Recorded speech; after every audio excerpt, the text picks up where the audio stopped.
Hello, this is Agil from Academy Bliss. So today we will be discussing the topics of 27th October 2022, and today we have a total of 10 topics, and all these topics are taken from the Hindu newspaper, right? So the interested aspirants can download the PDF from this Telegram link. So shall we move on to the topics? The first topic is colonialism and its discontents today. Is written by the Professor Krishna Kumar, and his book is Politics of Education in Colonial India. So what the author says is, when people feel more comfortable, citizens of former colonies typically feel more comfortable when they are passing through a good phase of collective economic life. When they are passing through bad days, the politicians use the colonialism as a tool. They will say that since colonialists looted more resources from our country, we are facing this disaster or we are facing these bad times at present, right? So he's saying that when we are passing through good phase of life, we won't think about our colonial past, but when we face a bad time, parties use colonialism as a tool to say that since we were ruled by colonials, we are facing this, right? So freedom struggle, he says that the youths always wonder why our freedom struggle did not suffice to decolonize, right? So in recently, our foreign minister in United Nations tried to make a distinction between the foreign attacks and the colonialization. The temptation to privilege one's historical phase over another is a part of an urge to use the past as a political resource.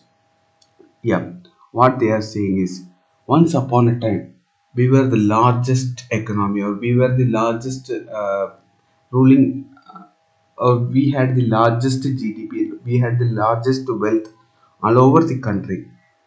Uh, Also, we have seen in Shashi Tharoor's interview, he said that at a time we owned about 23% of GDP of the whole world. Right now, we only own only 2 to 3% of the GDP. In an interview, we can say hearing this, right? So he is saying that right now we want the same sentence is explained here. The temptation to privilege of one historical phase over another is a part of an urge to use the past as a political resource. The urge is not confined to colonizer nations. India's colonizer Britain has been doing this quite avidly in the recent years. Even the Britain is using this thing. They will be saying once we ruled all over the country, but now we have only timid country, right? Yeah, I don't feel any shy in saying this. Britain is just now a timid country. So one of the thing when we think of colonialism comes in our mind is English, their language, right? So uh, many politicians try to remove this English as a language in our country, but it failed miserably because English shows no sign of becoming unpopular among the youth. Even now, one of the most running industry or training coaching industry in our India is spoken English classes, right? So in past, we know that there was a person known as Macaulay, and he written a famous minutes known as Macaulay minutes. It was about Indian education. He said that we should create a society in and this society will be the middleman between the English ruling society and the mass people of India.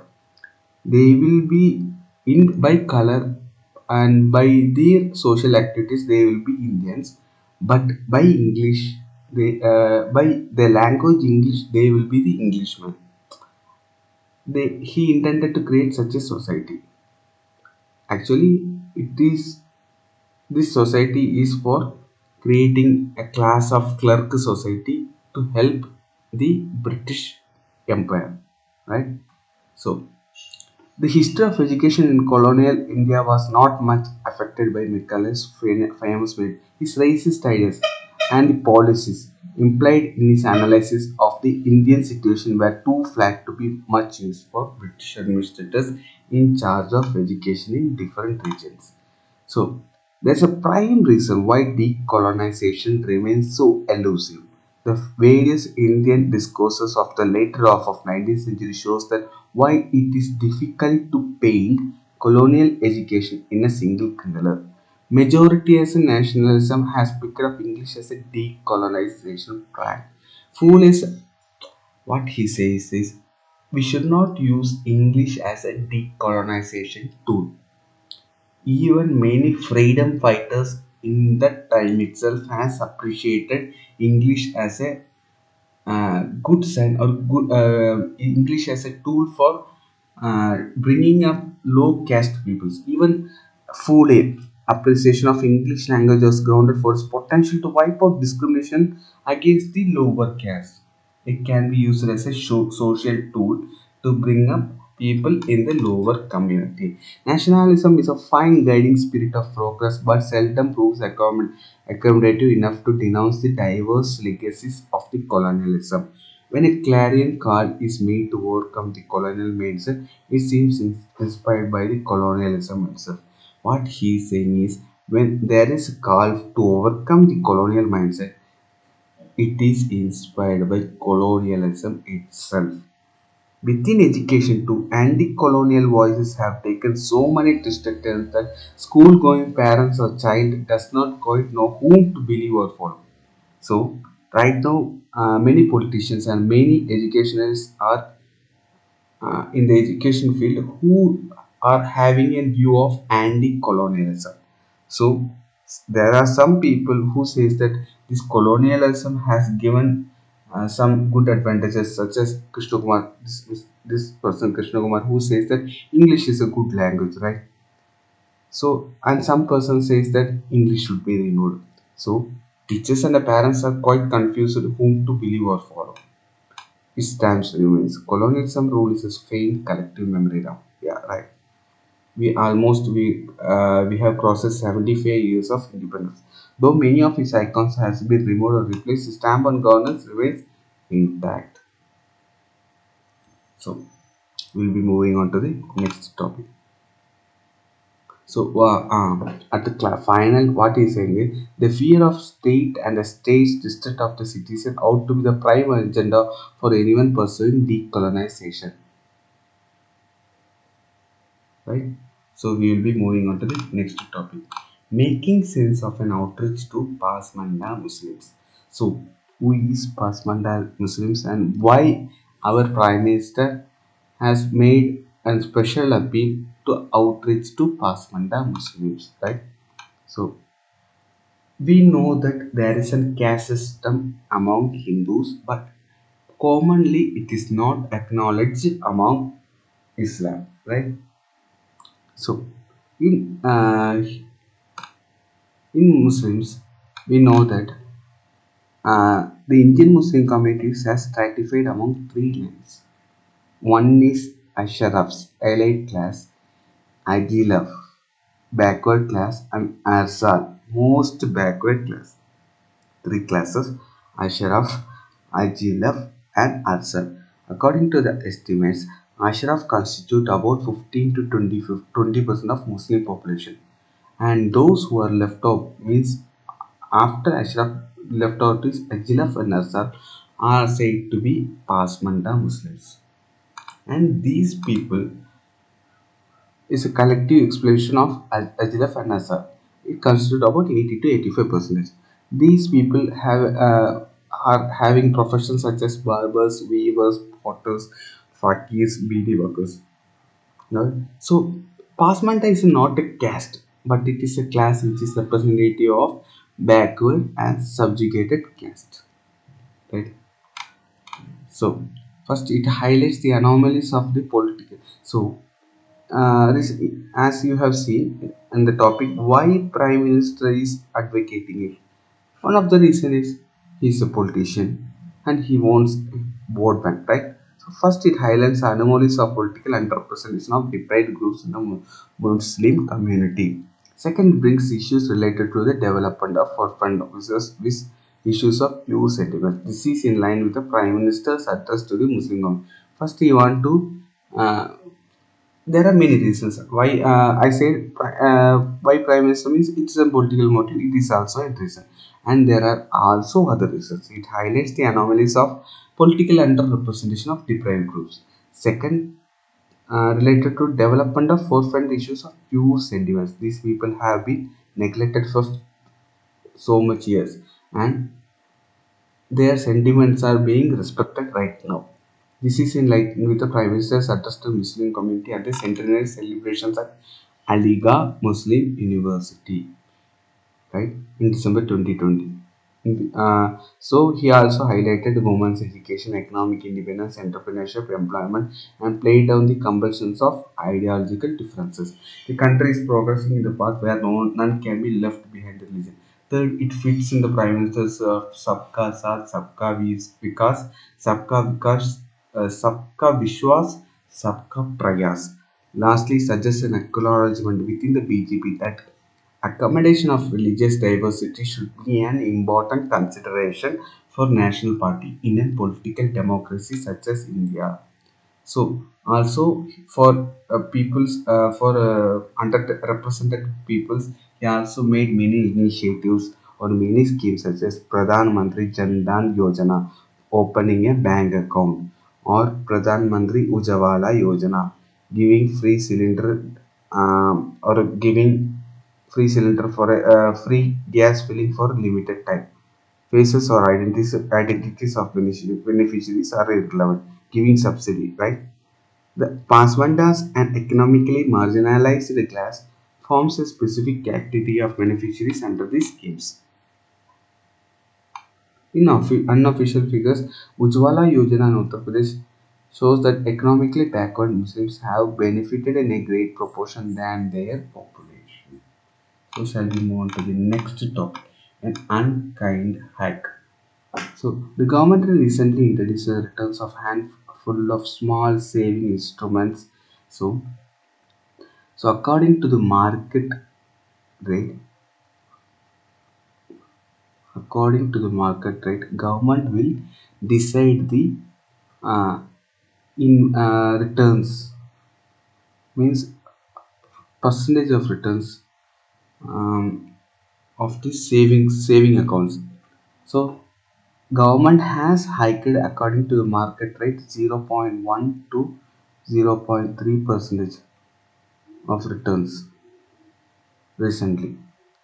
This so according to other, it is very much low because people is facing a huge inflation. It is more than 6%, right? So people is facing huge inflation, and the returns in the saving schemes is very much lower, and even they have not increased in most famous schemes like PPF, Public Provident Fund, and National Savings Certificates were left out. On paper, actually, as per the rule, returns on these instruments are to be reset on market determined basis with a spread of 0 to 100 basis point. 1 basis point equals to 0.01 percentage over the yields on government securities with a comparable maturities. Following interest rate hikes this year to curb inflation, government securities yield have been shooting up. This month, Reserve Bank of India said that interest rates offered with various schemes in this current quarter are from 44 to 77 basis points. So, as we have said that 100 with a spread of 0 to 100 basis point, 1 basis point is equal to 0.01, right? 1 basis point. 1 basis point is equal to 0.01. So 44 means 0.44 to 0.77 points has to be increased, right? Below the form for below the formula implemented. PPF, for instance, should have been any. So according to the market return rate, the interest rates or returns of PPF should be 7.72 percentage, but right now this quarter they are giving only 7.1 percentage. It is lesser.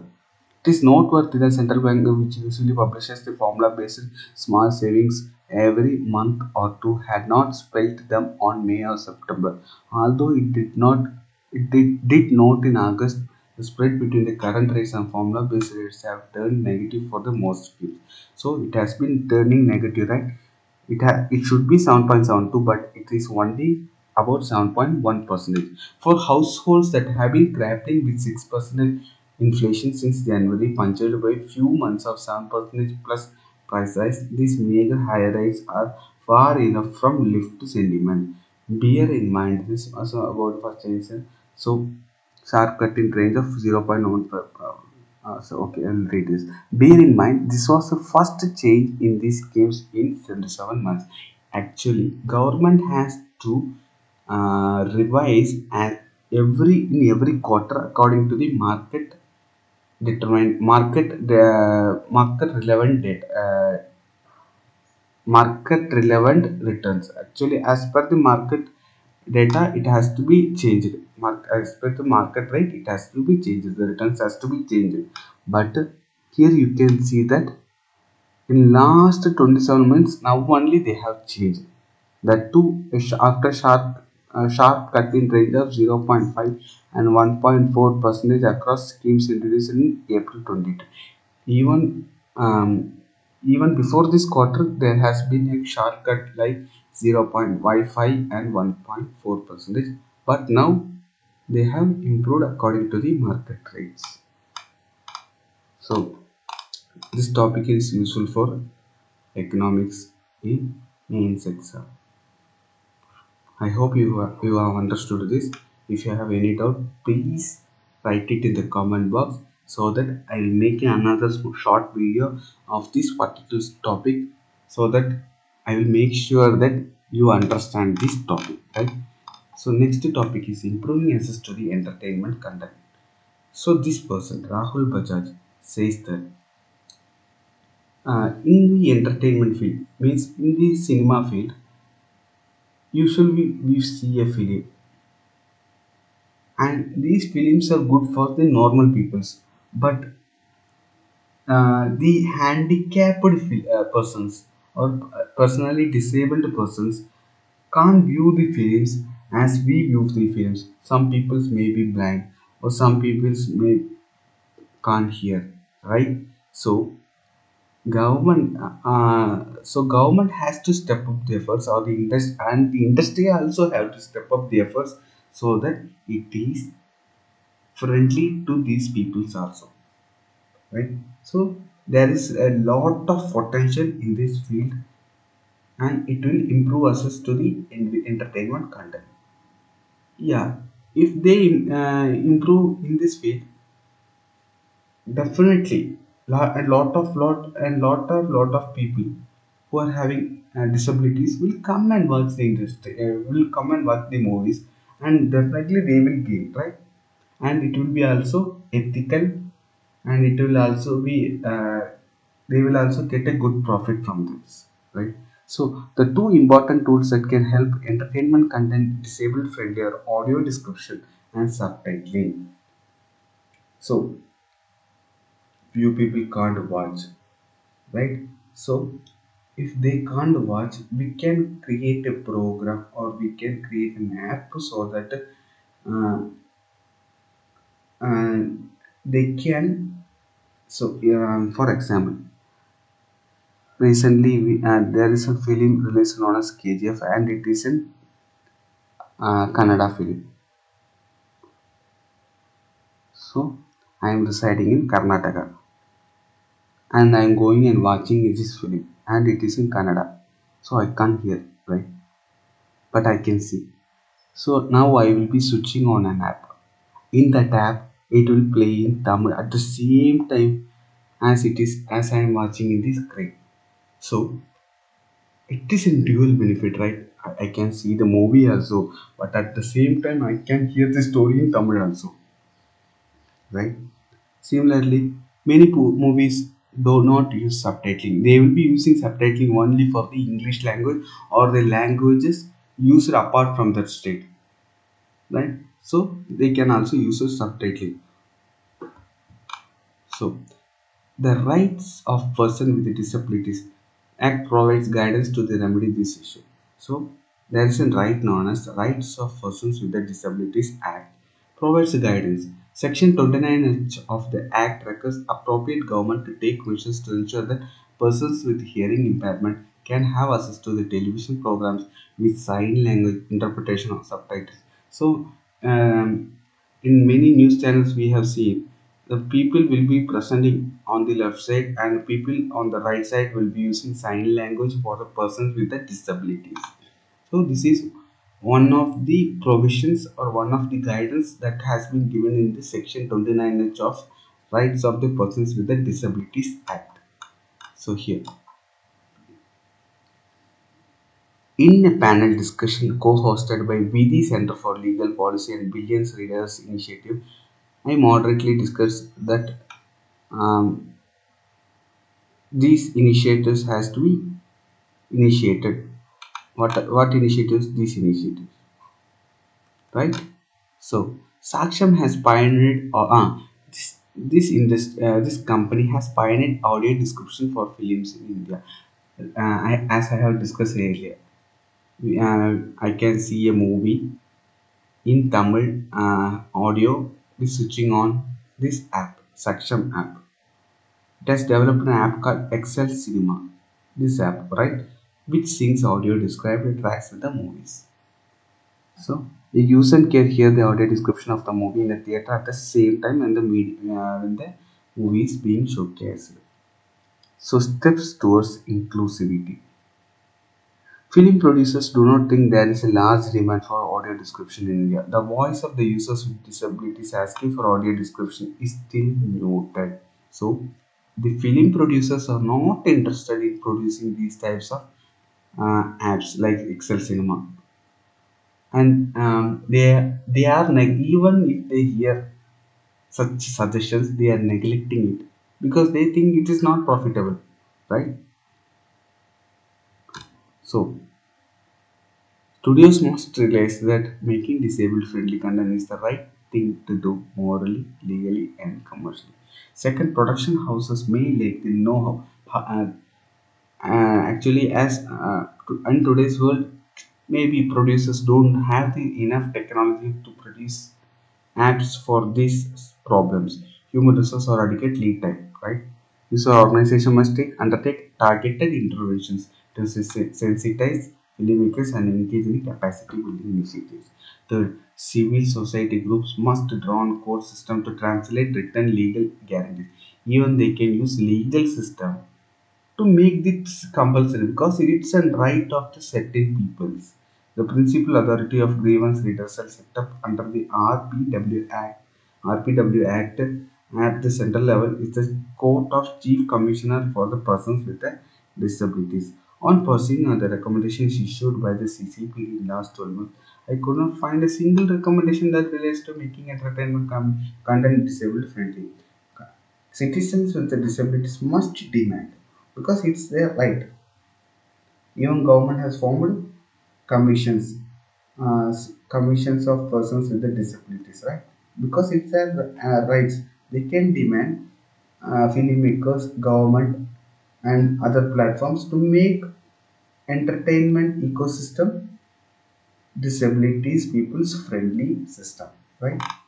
So finally, INB ministry has been dragging their feet. So even INB ministry has been dragging their feet on notifying how it should be disabilities people friendly type of ecosystem in the entertainment ecosystem, right? So we are moving on to the next topic. Despite crackdown, population spikes sharply in the south and west. So this is chart one. The chart depicts the peak level of ppm 2.5 emitted from crackers. Hourly levels of PM 2.5 in various cities since 2018 and hourly levels of other pollutants in Chennai. The data were sourced from CPCB. Right? So from snake tablet, once there is one small tablet. I don't know whether it is present in the market in North India, but we people in South India find it most common. It will be like a small black tablet. When we burn this tablet, a snake will emerge from this. It will grow.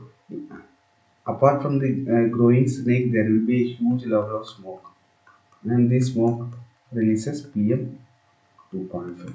So most PM 2.5 comes. It is a small tablet, and this snake will be barely about 10 to 20 centimeters. But see the level of PM 2.5 emitting from the snake tablet. Then thousand wala crackers. Thousand wala crackers means you can see many crackers will be tied in a rope. Around thousand crackers will be tied in a rope and they will burn it. So the next PM 2.5 emitter is thousand wala, then pool, then particles, then ground spinner, then flower pot. So the first graph depicts the peak 2.5 levels recorded. The width of the bar corresponds to the time of bursting the type of cracker. So you can see amount of carbon oxide released, amount of NH3 released, amount of nitrous oxide released, nitrous dioxide released, amount of PM10 released. On dates corresponding, January 1 this much lower, March 1 lower, May 1 lower, July 1 lower. And you can see by October 25, Deepavali time, see the amount of pollution. It is at the peak level.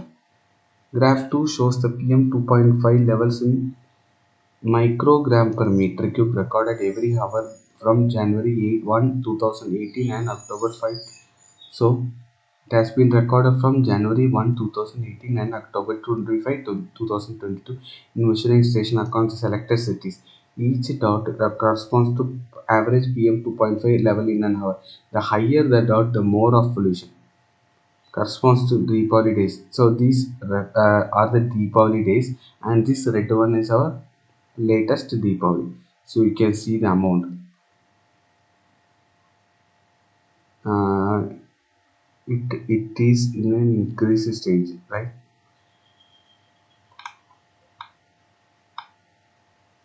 Some in some cities it is lower, in some cities it is in higher stage. See 2008, 2019, 2020, 21, 22. In cities like Bhopal, it has increased and it has decreased. Kolkata, it has rampantly decreased, right? So you can use this data in your main answer, right? So Andhra Pradesh freebies conundrum. The debates raging the freebies. So Supreme Court has said that the state governments and the central government also should reduce the freebies. So in a debate raging freebies, Andhra Pradesh case presents a paradox. CM YS Reddy makes a frequent visit to New Delhi. He is asking financial demands because the state has bifurcated into two states, Andhra Pradesh and Telangana. So, in order to meet the financial demands, he is asking about 1 lakh crore from the central government. Right? So, when he returns to the Amravati, Mr. Reddy doles out the freebies and his government claims that it is fulfilling the Navaratnalu 9 gems promised by the Mr. Reddy made before like 2019 elections. His government transferred around 1.65 lakh crore as Navaratnalu, most of direct beneficiaries. Right? So, with the Supreme Court scrutiny of freebies in case it is decided to implement itself. So, one of General Secretary of the YSRCP. It's a party of the ruling government, right? So they say that it should not be treated as a freebies. Instead, they should be treated as a social investment. So some of the schemes such as Amma Body, in which 15,000 is given to year to encourage mothers to send their children to school. So 15,000 is given to mothers, 15,000 per year to mothers, so that they will be sending their children to school instead of doing some works, right? And why is right to Barosa, in which 13,500 per annum if the three installments is given to farmers who are treated as freebies. This should not be treated as freebies. Instead, it should be treated as social investment. This is the statement given by the General Secretary of the ruling party. How has the state has been sustaining these freebies for 3 years under the impact of COVID on all economy? Unsurprisingly, all these schemes are driven by loans raised from so sorry this money has not been given from the revenue that the state created. Instead, these money are from the loans that has been raised from multiple sources. The government has adopted off-budget and many methods, even sidestepping from the center's net borrowing ceiling and FRBM Act. The governments have borrowed from other countries also, right? So for freebies, the government earmarked 48,402. So, if their budget is around 1,920 crore, they have earmarked around 48,402. In an analysis, fiscal vulnerability of the states, the Reserve Bank of India had flagged 10 states. So, according to the RBI, these states like Andhra Pradesh for having high debt burden based on debt to GSDP ratio of 2022. Among the 10, Andhra Pradesh, Bihar, Rajasthan, and Punjab exceeded both the debt and physical deficit targets of 2022 2021 set up by the Finance Commission. So, the Finance Commission will be saying that you should only have a limit out of GDP. We should only have a debt ratio of around 2% to 3%. Like this GDP, from Finance Commission will be giving a limit, right, to every states, but they have exceeded it. And the top states exceeded is Andhra Pradesh, Bihar, Rajasthan, and Punjab. Data collected by RBI in the backdrop of Sri Lanka. So we all know for past 6 months that Sri Lanka has been facing through a large financial crisis, right? So in the backdrop of financial crisis or major financial crisis, cash transfer or financial assistance, utility subsidies, loan or fee waiver, interest-free loans announced by the states in the latest budgets, we show that expenditure on freebies ranged from 0.2 and 2.7% of GSDP for different states. So there will be loan waiver as promised due before the election. There will be freebies, right? Or there will be cash transfer schemes. These constitute about 2.7% of GSDP of these states. Look, 2.7% means around 3%. Andhra Pradesh futures second behind its Punjab with 2.1 of GSDP, 14% of revenue. So from GSDP alone, they are allocating 2.1%, 14.1% of revenue receipts of the government receipts that they receive, and 30.3% of the tax revenues being spent on freebies, right? So our money is spent on different things. This is so pathetic. The debt is no longer sustainable as the debt growth has outpaced GDP. I don't mean as per the statement by Mr. Vijaya Sai, it should be called as social investment, but it should reach the people who are in needy. Right? So government should have a clear cut plan. Uh, this money should reach to the people who are in dire need of it, not to the people for their vote bank politics. Right? This is my statement. This is my view. Right? So there has been lion share of scared revenue and going into freebies from birth to death. From birth to death, we have been seeing many governments and many schemes, and there has been a lion share of capital amount being transferred on these freebies.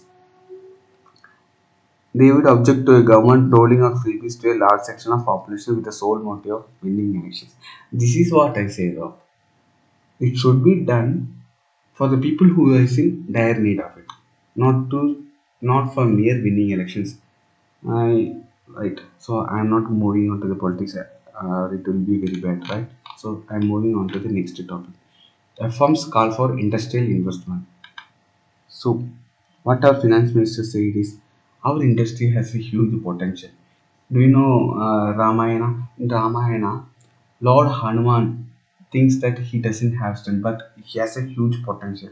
After Lord Rama's advice, or not Lord Rama's advice, after his senior's advice, he knew of his strength. Similarly, our finance minister is saying that our industry has a huge potential. They don't know it, they don't realize their own strength, and actually they have to move up with the confidence that they have a huge potential to overcome the short feelings of the world global market, right? So even government has promised that there will be tax rate for domestic companies from 30% to 22%. So even there has been a lack in global investment because we know that few days in past years we have been in Corona. After that, we have been seeing Russia Ukraine war, and there has been lot of anomalies. So there has been a lack of investment due to this due to these reasons. And so these are data you can see that.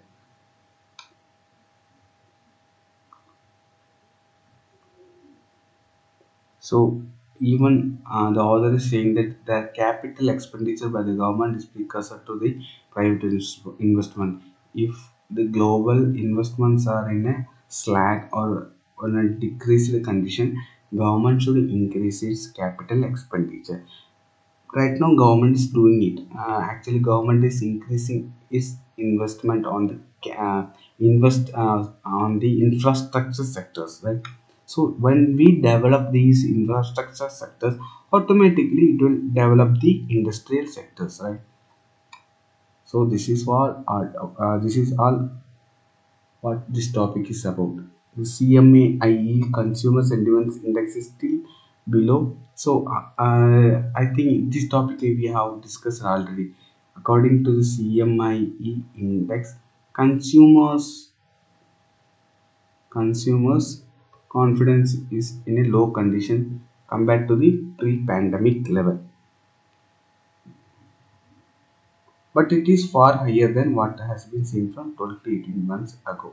So, uh, even though it is lower than the pre pandemic level, but it is higher than the previous 12 to 18 months.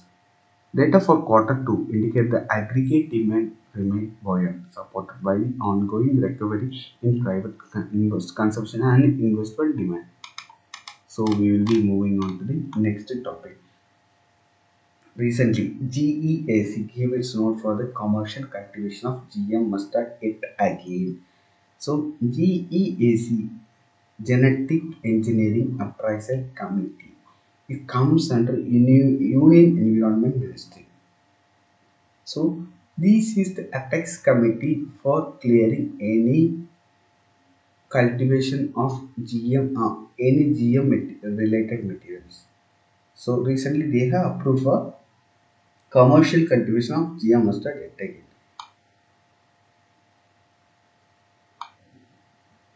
So the proposal is done by Center for Genetic Manipulation of Crop Plants. The applicant is CGMCP, Center for Genetic Manipulation of Crop Plants.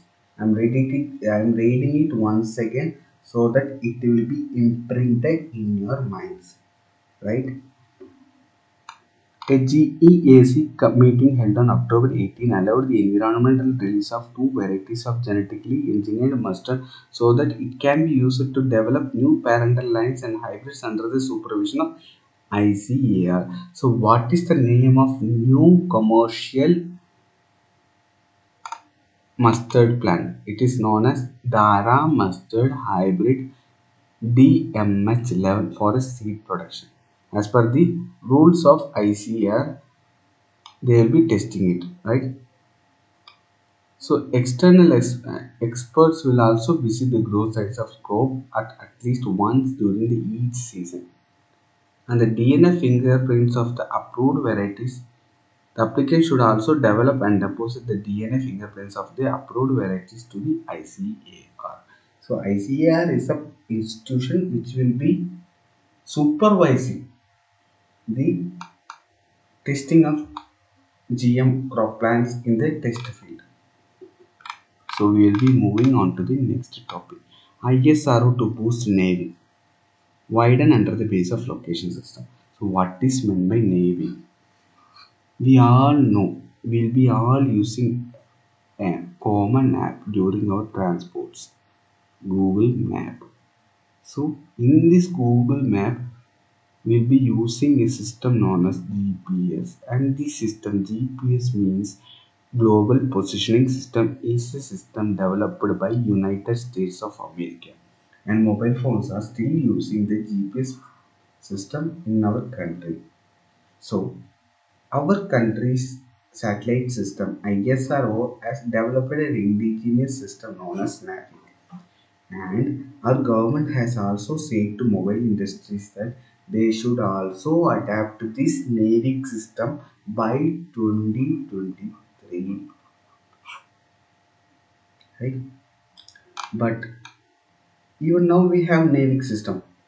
Even now we have NAVIC system, but the problem is it uses only L5 and S bands. So what is known as L5 and S bands? L5 and S bands are used in aeronautical fields. This is also civilian fields, but it is in aeronautical fields. In civil aeronautical fields. So particularly, we can also use it in civil aeronautical fields. It is available across India and 1500 kilometers away from you. Right? This is all about this topic. This is the story and this is the detail also. Right?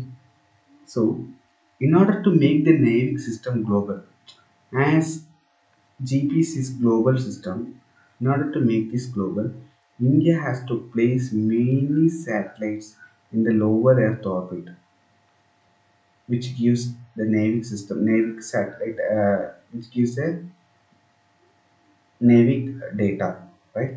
So, however, to make navic truly global, more satellites will be need to place in orbit closer to Earth than the current constellation, said by the ISRO chairman, right? So, shall we move on to the next topic? EV firms weigh battery swapping impact on innovation. So, so I will explain what is meant by battery swapping. So nowadays vehicles are moving from petrol or diesel to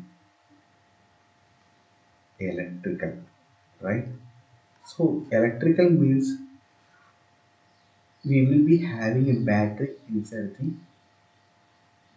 our vehicle, and this battery will be charged, and till the charge lasts, the vehicle can move a long distances, right? So we are moving on a long distance. For example, we are moving about 500 kilometers. We are going for a trip, or we are going for a tour, and battery finishes in the middle of the car, or it is going to be get depleted. We know when our mobile at a 15 percentage, right? We will be seeing that our mobile will be giving an alert to charge our mobile, right? Similarly, when the charge is getting depleted, the batteries will alert the user that the batteries are going to be get depleted, so please charge your vehicle. So uh, we will be moving on to the charging station.